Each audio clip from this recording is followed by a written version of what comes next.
İşğaldan azad edildikdən sonra Xankəndi şəhərində yeni təhsil ocağı quruldu. Ötən il sentyabr ayında istifadəyə verilən təhsil ocağı qısa zamanda yüksək nailiyyətlər əldə etdi. Bugün məktəbin həyətində uşaq səsi, sinif otaqlarında isə bilik və ümid var. Ən müasir standartlara uyğun yenidən qurulan məktəbdə təhsil üçün bütün infrastruktur yaradılıb. Geniş və işıqlı sinif otaqları, müasir avadanlıqlarla təchiz olunan fən kabinetləri, laboratoriyalar, idman və akt zalları şagirdlərin həm təhsilinə, həm də dünya görüşünə xidmət edir. Burada hər detal gələcəyin savadlı, vətənpərvər gənclərinin yetişməsi üçün düşünülüb. Hazırda məktəbdə 1036 şagird təhsil alır. Onların bilik və tərbiyəsi ilə 64 nəfərdən ibarət pedaqoji heyət və texniki kollektiv məşğul olur. Müəllimlər üçün yaradılan yüksək şərait tədrisin keyfiyyətinə birbaşa təsir göstərir. Kollektiv üzvləri bildirirlər ki, dövlətin qayğısı və diqqəti onları daha məsuliyyətli və ruh yüksəkliyi ilə çalışmağa sövq edir. Böyük qürurdur, Qarabağ torpağındayıq. Xəyallarımızın reallığını yaşayırıq, yuxularımızın reallığını yaşayırıq, analarımızın, babalarımızın dualarının reallığını yaşayırıq. Böyük bir qürurdur. Qarabağ torpağında atdığımız hər bir addım sanki ömrümüzə, günümüzə gözəl bir günlər kimi keçirir. Şagirdlər artdıqca Qarabağda, Xankəndində insanlar Azərbaycanlıları gördükcə, onların yaşayıb yaratdıqlarını gördükcə biz daha da fərəhlənirik.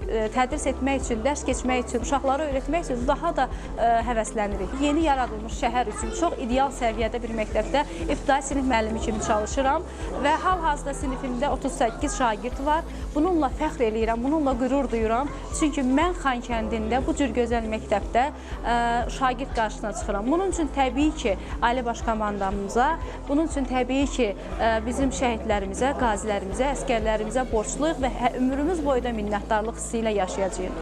Məktəbdə təhsil alan şagirdlər yaradılan şəraiti böyük sevinclə qarşılayırlar. Onlar doğma Xankəndidə, azad torpaqlarda oxumağın qürurunu yaşayır, dərslərdə vətən sevgisi, dövlətə bağlılıq ruhunda tərbiyə alırlar. Siniflərdə dalğalanan üç rəngli bayraq, divarlarda əks olunan milli mənəvi dəyərlər bu ruhu daha da möhkəmləndirir. Mən Xankəndində yaşayıram, Xankəndi şəhərində təhsil alıram və Xankəndi mənim ata-baba yurdumdur. Burada həqiqətən çox xoşbəxtəm, burada təhsil almaq, burada mənim məktəbim, dostlarım və xatirələrim var. Mən Xankəndi şəhərində, Xankəndi məktəbinə gedib gəlmək həqiqətən çox qürur vericidir. Mən böyüyəndə vətənimə sadiq qalmaq və vətənimi qorumaq istəyirəm. Xankəndinin hər bir küçəsi xatirələrlə doludur və məktəbdə dostlarımla, müəllimlərimlə qəşəng günlər keçirirəm. Xankəndi şəhər Nizami Gəncəvi adına 4 nömrəli orta məktəb bugün təkcə bir təhsil ocağı deyil, həm də azad edilən torpaqlarda qurulan yeni həyatın, gələcəyə inamın və milli qürurun rəmzidir. Burada yetişən hər bir şagird Azərbaycanın sabahı üçün atılan möhkəm addımdır. Rahim Əkrəmoğlu, Həsən Məmmədov, Zaur Həsənov, NTV Xəbər.